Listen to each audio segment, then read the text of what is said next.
Zachary Carter awoke to a nightmare, the sterile lights of Fairfield Memorial Hospital glaring down on him. Disoriented, his mind swirled with fragmented memories and dread.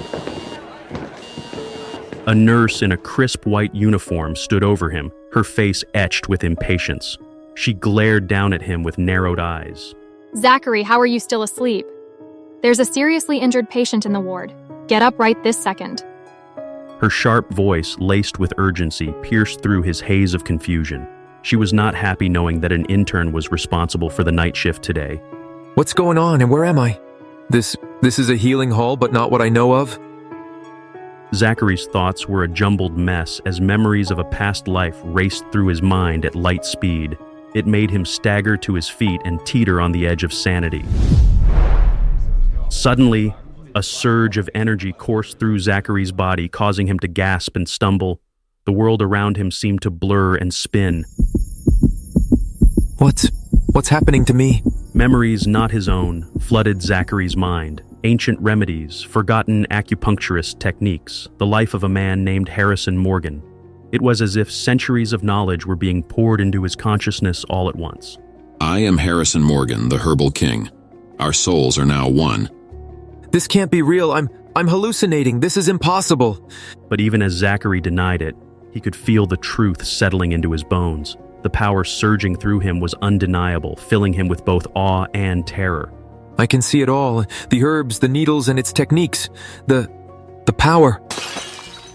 As if to punctuate his realization, the glass of water on his bedside table suddenly shattered, startling Zachary back to the present moment. What am I?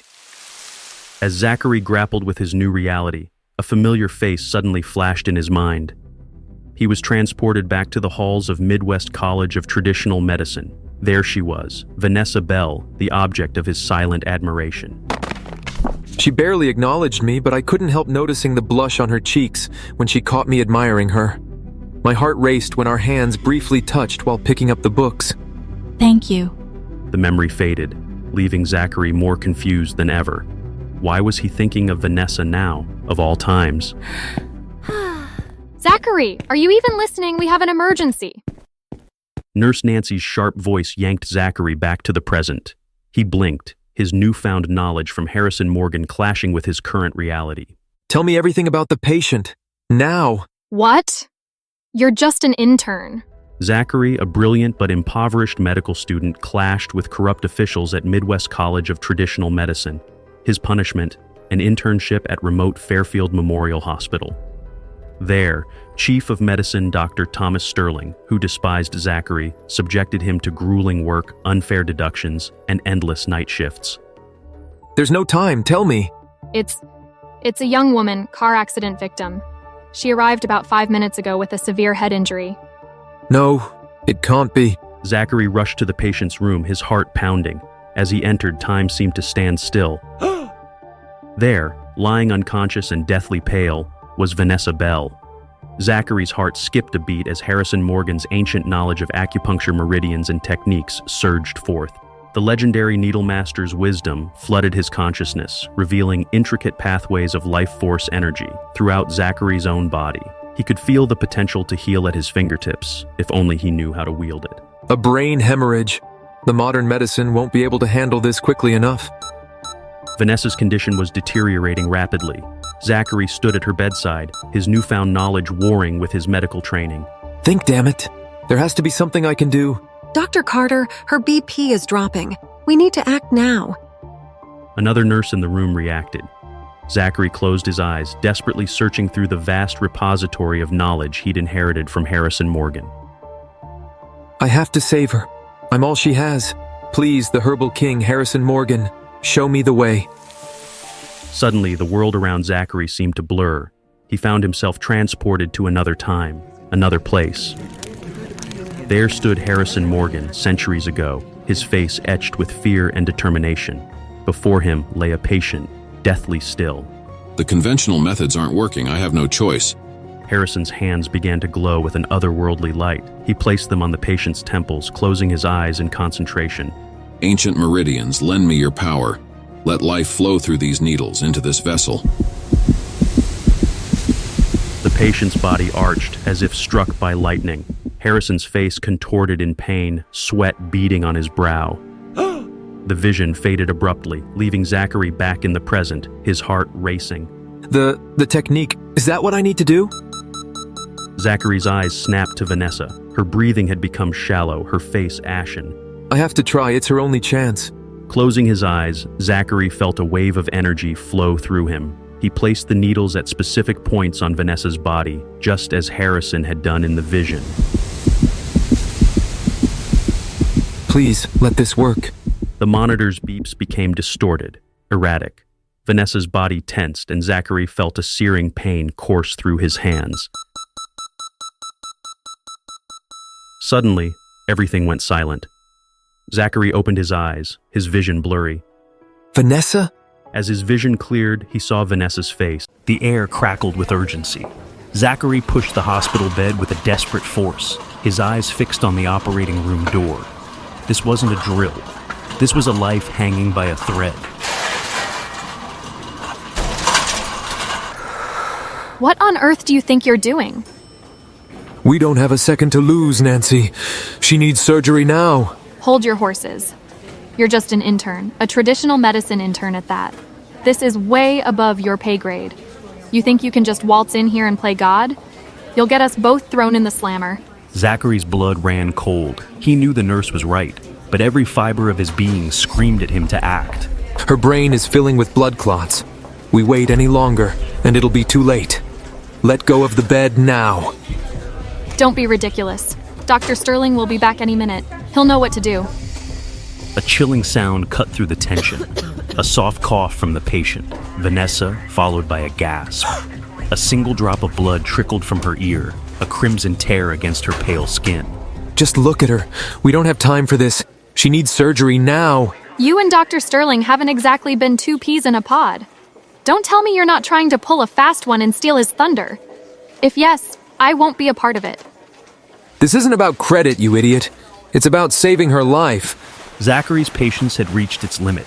With a lightning-fast move, he struck a pressure point on Nancy's arm, forcing her grip to loosen. Vanessa's life hung precariously in the balance, and he wouldn't be deterred. But could he really do this? Could he defy the odds and save her?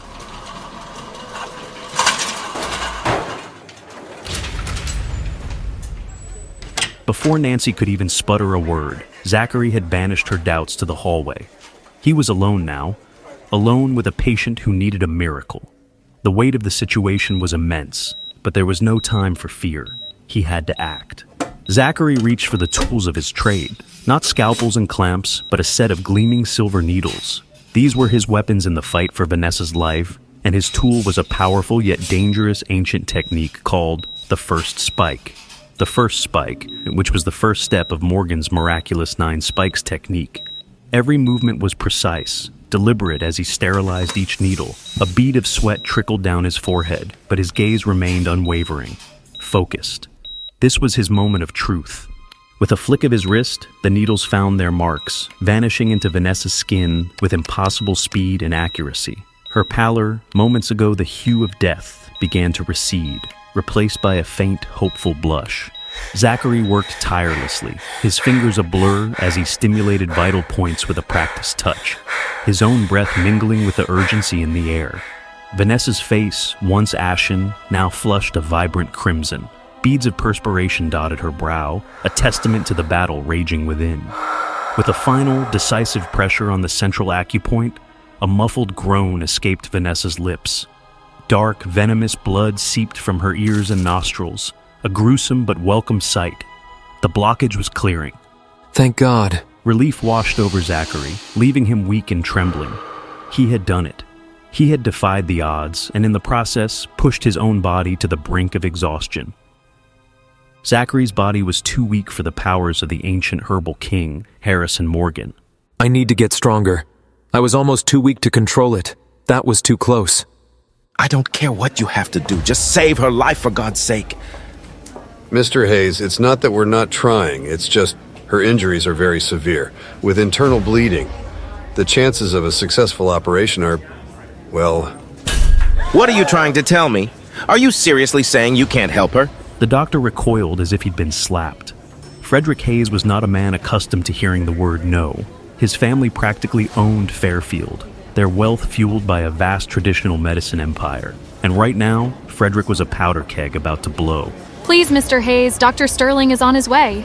He's the best surgeon in the city. He'll surely know what to do. But even the mention of Fairfield's most renowned surgeon couldn't quell the storm raging inside Frederick. He wasn't just worried, he was drowning in regret. Vanessa wasn't just another pretty face. She was the granddaughter of Maxwell Bell, a titan in the world of traditional medicine. A connection to Vanessa meant a direct line to her grandfather's influence, an opportunity Frederick had been desperate to exploit. He'd showered Vanessa with attention, ignoring her rejections, believing his persistence would eventually win her over. Then came his bright idea, a sunrise drive to Cloudia Mountain, a chance to show off his fancy car, his reckless driving skills. But the only thing he'd proven was his own stupidity, running the car off the road, putting Vanessa's life in jeopardy.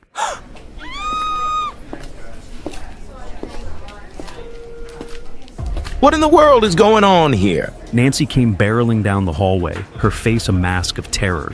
Why are you yelling like a deranged patient? Have you lost your mind? Control yourself, woman. Frederick Hayes is here. Now tell me, what's the problem? Nancy trembled, her eyes darting nervously between the imposing figure of Frederick and the closed doors of the operation room. The patient, she's in the operation room. Operation?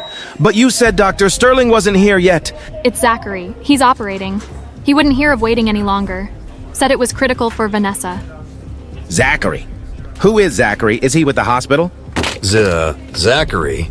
He's a student from Midwest College of Traditional Medicine. He's an intern here. An intern? You're telling me a wet behind-the-ears intern is operating on my Vanessa? Didn't you say this operation was beyond even simple doctors like yourselves? Frederick's face contorted with rage. It was bad enough that his recklessness had landed Vanessa in this mess. Now, an intern was tinkering with her life? This was beyond ridiculous. This was insanity. If a single hair on Vanessa's head is harmed, you'll all be singing a different tune. It wasn't me, sir. I tried to stop him, I swear, but he... Enough! Is this how this hospital runs? A hospital where the doctor goes missing? Frederick's anger was a live wire, sparking and threatening to ignite the entire ward. I understand, sir. We are also worried we paged Dr. Sterling repeatedly. He should have been here by now. He better have a damn good reason for not being here. This is unacceptable. Who knows where he was before this? Nancy and the assistant stood dumbfounded. We don't know. He was supposed to be here 3 hours ago. If Dr. Sterling doesn't show up in the next minute, I'll tear this place apart myself. With each passing second, the tension grew more and more. Nancy walks to the side and communicates with the assistant. Listen, try to reach Dr. Sterling again. Keep doing until he shows up. Suddenly, the sound of a car screeching to a halt outside cut through the air, followed by the unmistakable, unsteady footsteps of someone approaching. The staff exchanged worried glances, their anxiety reaching a fever pitch. What the heck is going on here? As the sleek sedan pulled up, all eyes turned towards the portly, middle-aged man who emerged from the vehicle. It was none other than Dr. Sterling, the chief doctor of Fairfield Memorial Hospital. As he approached, the pungent stench of alcohol wafted through the air, an unmistakable odor that left no doubt in anyone's mind about his current state of inebriation. Dr. Sterling, this is Mr. Frederick Hayes, sir, the youngest son of the Hayes Group. The patient is, well, she's a close friend. Dr. Sterling felt a chill run down his spine. The Hayes Group. Everyone in the city knew the kind of influence they wielded. The alcohol-induced fog in his brain evaporated, replaced by a cold, calculating fear. If it was a regular patient, it'd have been no problem. But she's Mr. Hayes' friend. This could go south real fast. Dr. Sterling's mind raced. He could attempt the surgery, but the risks were enormous. He wanted to wash his hands off this situation before all hell breaks loose. Mr. Frederick, this is a highly delicate procedure. My staff tells me your friend has heavy internal bleeding in the brain, and craniotomy is the only option. But quite frankly, we simply lack the resources.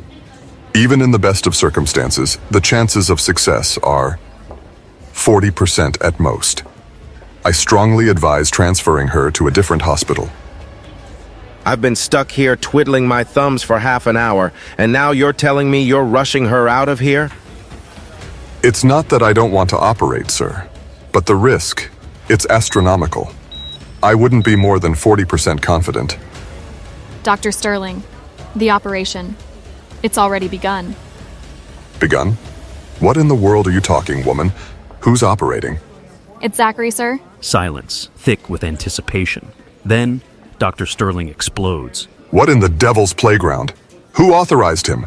Who gave that boy permission to touch the patient? No one dared to speak, to even breathe. And then, Zachary emerged from the operating room, calm, collected, as if he hadn't just defied every rule in the book. The operation is complete. Most of the bleeding has been stopped, but it's crucial to keep her stable and minimize any movement at this moment. She'll pull through. What have you done? Who put you in charge? This is a disaster waiting to happen. If anything, even the slightest thing goes wrong, it won't just be on your head. You'll drag the reputation of this entire hospital through the mud. Dr. Sterling was fuming, practically spitting fire. This reckless intern had put his neck on the line.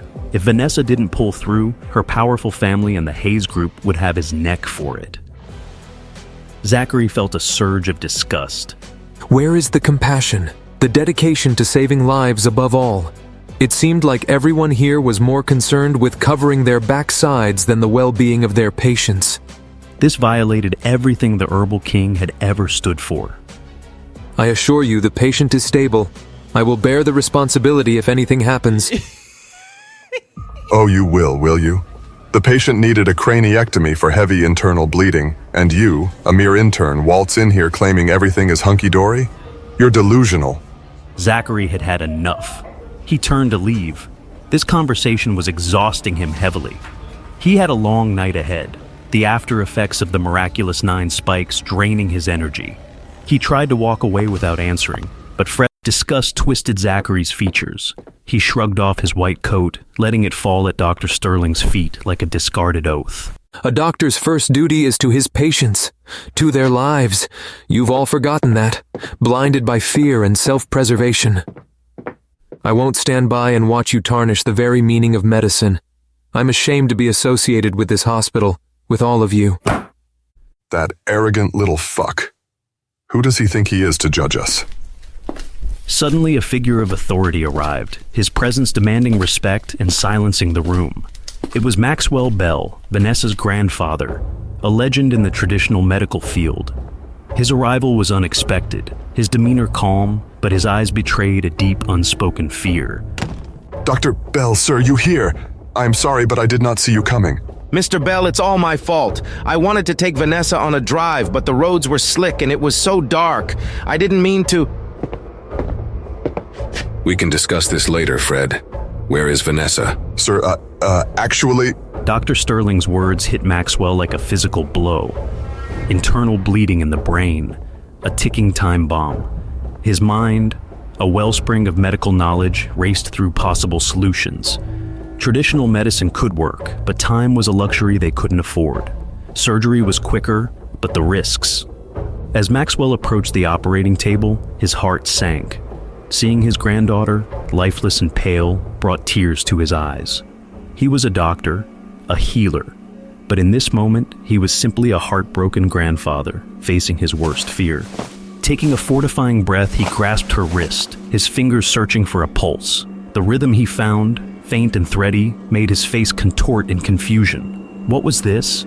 This was no ordinary case of internal bleeding. This was something else entirely.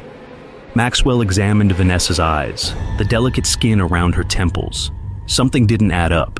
He straightened up, his gaze sweeping across the faces of the medical team, each one etched with a unique blend of guilt, fear, and evasion. Has Vanessa already had surgery? Who operated? Dr. Bell, you needn't worry. Miss Bell is in good hands. I was on call tonight, so naturally, I performed the operation. Dr. Sterling, I appreciate your efforts, but I must ask, what specific procedure did you use to stop the bleeding without surgery? Well, Dr. Bell, you see, these days craniotomies are quite rare for such cases. We have some unusual techniques. Unusual techniques? I've been practicing medicine for decades, Dr. Sterling. Perhaps you could enlighten me on these new methods. Of course, Dr. Bell. We used a combination of minimally invasive procedures and cutting-edge medications to dissolve the clot. I see. And what medications would those be exactly? Oh, you know, the latest in medical technology. I wouldn't want to bore you with the technical details, Dr. Bell. On the contrary, Dr. Sterling, I insist on knowing the details of my granddaughter's treatment. Well, we used a new drug, just approved by the FDA. It's so new it doesn't even have a name yet, but I assure you it's highly effective. A nameless drug? How convenient. Dr. Sterling, I can't help but feel that you're not being entirely truthful with me. Dr. Bell, I understand your concerns, but I give you my word as a physician. Your granddaughter received the best possible care. Very well, Dr. Sterling. I suppose I'll have to trust your word. For now. As Dr. Sterling made his hasty retreat, Maxwell couldn't shake the feeling that something was amiss. The doctor's explanations were flimsy at best, and his body language screamed of deception. I've spent a lifetime reading people, and Dr. Sterling is hiding something. I don't know what game he's playing, but I won't let him put Vanessa's life at risk. With a heavy heart and a mind full of suspicion, Maxwell settled in at Vanessa's bedside, determined to uncover the truth behind Dr. Sterling's web of lies, no matter the cost. A sense of calm washed over Dr. Sterling. He thought that he had fooled the great Maxwell Bell, a testament to his own brilliance. His future seemed paved with accolades, promotions just within reach. Dr. Bell, rest assured. I'll personally escort Miss Bell to the VIP ward myself. She'll receive the best possible care. Dr. Zachary said to keep the patient in place, not to move her. Zachary? Since when does he give orders here? I'm the chief, not him. Am I somehow less competent? Dr. Sterling glances towards Mr. Bell, who is thankfully distracted, deep in conversation with Frederick. He lets out a sigh of relief, then reaches for Vanessa, his face twisting into a mask of forced concern. The truth, like a stubborn stain, refused to be completely erased. Dr. Sterling might have fooled Mr. Bell for now, but what about when Vanessa woke up? What then? Will Mr. Bell ever find out about who really performed the surgery? And what will Zachary do after his abrupt storm off? A cruel trick. Just as hope had begun to bloom in the room and a touch of color returned to Vanessa's cheeks, it was snatched away. Dr. Sterling, his hand trembling ever so slightly, lowered Vanessa onto the bed, only for her face to contort in pain. Beads of sweat, cold and clammy, sprang up on her forehead. Maxwell Bell, a man used to command and control, a titan of industry, crumbled. He whirled around at the sound, his face a mask of abject terror. What's happened? What have you done to her? Dr. Sterling's confidence evaporated. The esteemed surgeon, the picture of medical expertise, now looked like a deer caught in headlights. I don't understand. You don't understand. You performed the surgery, goddamn you. What do you mean you don't understand? Maxwell, whose own terror had been overshadowed by a burgeoning rage, lunged toward Vanessa. His fingers, strong and sure just moments before, now shook as they searched for a pulse, a flicker of life in the pale skin of his granddaughter. Sir Bell, Dr. Sterling, he only just arrived. He wasn't the one who performed the operation. Silence descended once more, heavier this time, suffocating. The color drained from Maxwell's face, leaving behind a chilling blankness. He turned, slowly, deliberately, fixing his furious gaze on Dr. Sterling. But even in his fury, the seasoned healer recognized the truth. Accusations wouldn't save Vanessa, not now anyway. Not when every moment is precious. Then tell me, who operated on her this instant? Dr. Zachary Carter, sir, he was... Take me to him now. A flurry of panicked movement. The whispers, the shuffling feet, were all drowned out by the frantic rhythm of the heart monitor. Maxwell stood frozen, eyes fixed on Vanessa's struggling form. He hadn't missed the nervous glances exchanged by the nurses, the way Dr. Sterling avoided his gaze. Frederick realized the opportunity in front of him and jumped at the first chance to get back on Mr. Bell's good side. Please let me come with you. I can help you find him quicker. Sir, Dr. Carter is a student of Midwest College of Traditional Medicine. He might still be at the dormitory, packing his things. Maxwell didn't spare Frederick another glance, despite his fury. He had a doctor to find and a granddaughter to save. The dormitory building was a small, nondescript structure, tucked away in a forgotten corner of the hospital grounds. With a battered suitcase at his feet, Zachary was about to disappear through the door of the hospital when... You! Stop right there! Zachary stiffened, his shoulders tensing as he recognized the voice. He paused, for the briefest of moments, before turning and walking faster, putting as much distance between himself and Frederick as possible. Are you deaf? I said get back here! Frederick, his face flushed with anger, lunged toward Zachary, reaching for his arm, but Zachary was quicker. He dodged the hand easily, his own face hardening. What do you want, Hayes? I thought you'd be celebrating my dismissal. Or are you here to ensure I end up in prison for the rest of my life, thanks to your family's influence? Frederick was momentarily caught off guard by the venom in Zachary's voice, recovered quickly. He straightened his expensive suit, a sneer twisting his lips. Always with the dramatics, Zach. Look, let's be practical, shall we? Name your price. How much to forget this whole misunderstanding? Some things like principles can't be bought, Hayes, although I hardly think you would know anything about it. Try someone else. You ungrateful little fucking prick. Do you have any idea who I am? I could ruin you, end your career before it even begins. You'll never graduate, never practice medicine. That's enough, Frederick. Frederick spun around. Maxwell stood behind him, his face a thundercloud, eyes blazing with a rage that dwarfed anything Frederick could muster. But this rage, this was different. This was the fury of a man who knew he was running out of time. Dr. Carter, please, you have to help my granddaughter. She's hanging in the balance of life and death. And then Maxwell, the powerful chancellor of Midwest College of Traditional Medicine, did the unthinkable. He reached out, his hand shaking ever so slightly, and grasped Zachary's arm. Please, Dr. Carter, I beg you, save her. And with that, Maxwell, who had healed thousands of people, began to sink to his knees before a young intern. The ice in Zachary's veins threatened to solidify his heart. But looking at the old man before him flickered something else within him. This wasn't about Frederick's petty cruelty anymore. This was about a life hanging in the balance. Dr. Bell, sir, please, don't do that. Get up. He hadn't intended to agree, to walk back into the lion's den.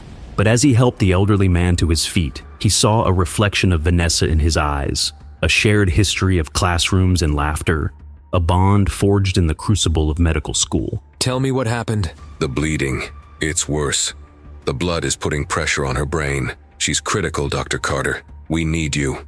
Zachary's face hardened, a mask settling over his features as he processed the information. He slung the discarded suitcase over his shoulder, his steps already mirroring the urgency in Maxwell's voice. How could that be? Did they move her? I specifically instructed them. She should never have been moved. They burst through the doors of the operating room, a whirlwind of fear and urgency. But the scene that greeted them was a red one. Vanessa lay on the table, her face ashen, her hair plastered with a cold sweat. But it was the blood, a stark stain against the pristine white sheets that stole the air from their lungs. It was a night unlike any other. Vanessa, a vibrant young woman, lay in a deep sleep, oblivious to the storm brewing within her. Zachary, who had the soul of a renowned practitioner of ancient healing arts, stood beside her, his face etched with worry. Dr. Bell, may I borrow your silver needles? You didn't pack any, Dr. Carter. I had no time. The urgency, it was clear. All right, here, take mine. Maxwell, a seasoned traditional physician, had a wealth of experience in acupuncture. He always kept his silver needles close at hand, prepared for any situation. These needles, they'll be the key. Zachary moved with the precision of a seasoned surgeon. His fingers, nimble and practiced, expertly manipulated the silver needles, their tips gleaming in the dim light. Precisely. Each point vital. The silver needles, defying logic and gravity, spun on Vanessa's acupuncture points. A faint white mist seemed to swirl around them, a ghostly aura accompanying the extraordinary sight. It's happening. The energy, it's flowing. The whirring abruptly stopped, replaced by the sound of a gentle, almost rhythmic tapping, and then a terrifying silence. Vanessa's face, once pale, began to flush a deep crimson. Blood, a dark red, welled up from her ears and nose, staining her pillow. Wipe the blood, Dr. Bell. Dr. Bell, an elder physician with decades of experience, rushed to Vanessa's side. He watched in awe, his wrinkled face a tapestry of astonishment and concern, as Zachary's silver needles pulsated with a mesmerizing energy, the white mist swirling around them. I've never seen anything like it. The speed, the precision, the The energy, it's almost supernatural. But what had Zachary unleashed? What ancient forces had he awakened? The silence in the room was heavy, pregnant with questions, each drop of blood a reminder of the perilous path they were treading. The needles still spun, the mist still swirled, and Vanessa, the sleeping beauty, remained shrouded in mystery. What had Zachary awakened? And what would become of Vanessa, caught in the vortex of ancient power? Maxwell, a man who had dedicated his entire life to the ancient art of medicine, stared at Zachary with a mix of awe and disbelief. The young man's technique was unlike anything he had ever seen. Sure, the silver needles themselves were impressive, but it was the way they were used that had Maxwell speechless. Strength, accuracy, skill. The three pillars of traditional medicine. But this is beyond anything I've ever known. Traditional medicine, an intricate system of balancing energy within the body, was traditionally divided into 3 levels of acupuncture: strength, energy, and spiritual. Most practitioners, even those with years of experience, rarely reach the level of energy acupuncture. As for spiritual acupuncture, it was considered a mythical skill, a legend whispered in hushed tones. Zachary, what is this? This is beyond energy acupuncture. It's almost like spiritual acupuncture. Zachary, a man barely out of his 20s, seemed to have mastered a skill thought to be lost to time. His hands, calm and steady, had wielded the ancient art with a grace and precision that bordered on the miraculous. But what was the source of this power? The way those needles are spinning, it's almost like the miraculous 9 spikes. The miraculous 9 spikes, a legendary technique whispered about in ancient scrolls, was said to be able to manipulate the flow of energy on a level beyond anything imaginable. It was a skill that could mend the broken, even bring the dead back to life. But it was also a technique shrouded in mystery, its secrets guarded for centuries. The miraculous 9 spikes. It's said to be a technique passed down in the miraculous hall. But how? The Miraculous Hall, a legendary healing facility nestled deep in the heart of mountains centuries ago, was said to hold the secrets of the miraculous 9 spikes technique. But how had Zachary, a young man from a modern world, mastered this ancient art? And what would be the consequences of unleashing such power? The air in the hospital room was thick with relief, a stark contrast to the tension that had gripped everyone just moments before. Zachary, his face pale but determined, stood beside Vanessa's bed. She's going to be okay. The blood clot is gone. The wound is sealed. Just give her a day or 2 to recover. Don't touch the needles until she wakes up. The doctors and nurses, still reeling from what they had just witnessed, watched as Zachary, their intern, walked away with a casual air.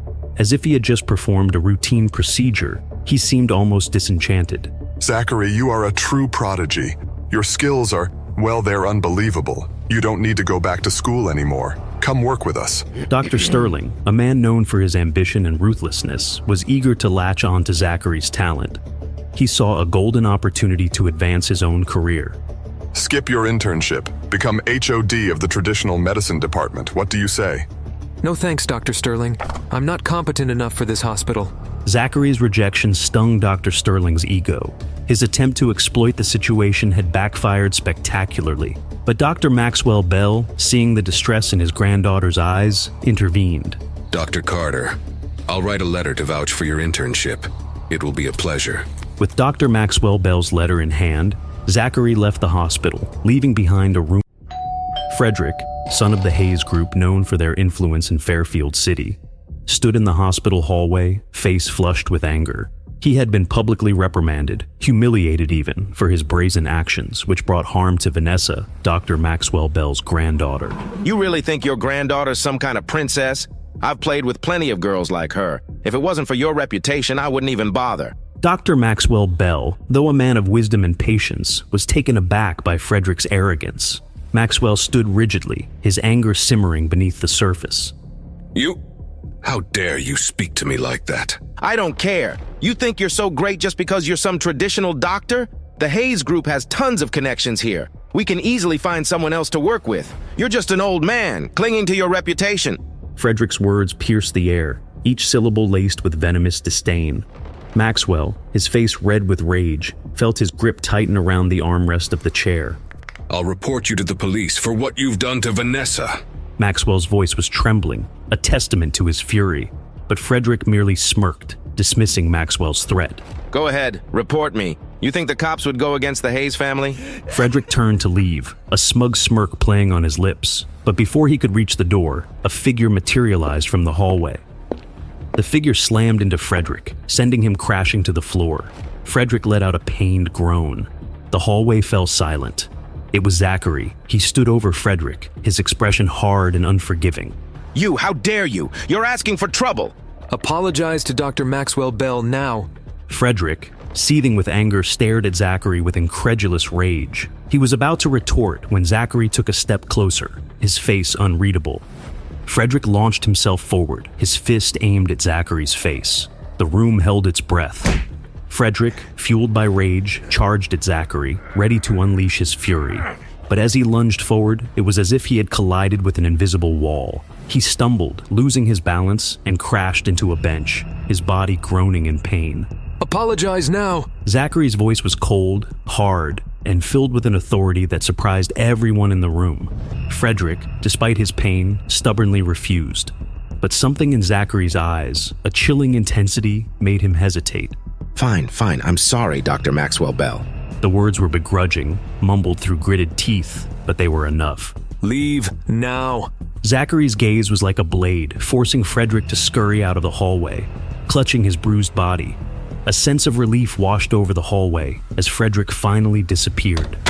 Maxwell, shaken by Frederick's audacity, turned to Zachary, a look of gratitude in his eyes. Thank you, Dr. Carter. I didn't know what I would have done without you. It's all right. Please, sir. You are my senior, in fact, super senior, and I would prefer if you called me Zachary. Zachary had been on his way to collect his luggage when he overheard Frederick's arrogant insults. The disregard for ancient medicine and the well-respected doctor, Maxwell, had sparked a blaze of anger within him. I'm worried about what he might do next. The Hayes family is powerful, and he's not one to let things go easily. You have to promise me you'll tell me if he tries anything. I will. Maxwell, though a master of traditional medicine, couldn't help but worry. The Hayes family's influence was a force to be reckoned with. Just then, the ambulance arrived to transport Vanessa to the new hospital. Seeing her lying on the stretcher, vulnerable and fragile, Zachary felt a surge of protective instincts. Dr. Maxwell Bell, I'll go with you. Zachary was worried about the silver needles still embedded in Vanessa's head. They could easily be dislodged during the transport, potentially causing further complications. He needed to be there to ensure her safety. Of course, Zachary. As the ambulance pulls away, the question hangs in the air. Will the journey be smooth? Will Vanessa be safe? And what will the future hold for Zachary, caught in the crossfire of two powerful families? Maxwell, understanding Zachary's concern for Vanessa, readily agreed to let him accompany them to the new hospital. The silver needles, vital to her healing, needed a steady hand. And who better than the person who had placed them in the first place? While Maxwell was aware of Zachary's skills, the others weren't so privy to his abilities. They saw him merely as a student, trying to curry favor with a renowned physician. Little did they know the extent of his knowledge and skill. Zachary, ignoring the whispers and gossip, focused on Vanessa's well-being. Maxwell, with his connections, had secured a swift transfer to the prestigious top state hospital. Zachary, once they arrived, carefully adjusted the needles, ensuring they accelerated the blood drainage process. He stayed by Vanessa's side until she finally woke up. It was already late evening when Zachary finally returned to Midwest Medical College, exhausted but satisfied. He had done what he could for Vanessa, and now it was time to focus on his own life, his own future. Zachary's dorm room was quiet, his roommates still on their internships. He quickly cleaned up, took a hot shower, and fell into bed, his body aching from the exertion. He had pushed himself to the limit, using his skills and knowledge to help Vanessa, and the fatigue was catching up to him. It had taken him a lot of energy to apply the miraculous 9 spikes for Vanessa. Since he had a weak body, he was exhausted now. He woke up the next morning, refreshed and ready to face the day. His final semester was about to begin, and with it came the final hurdle,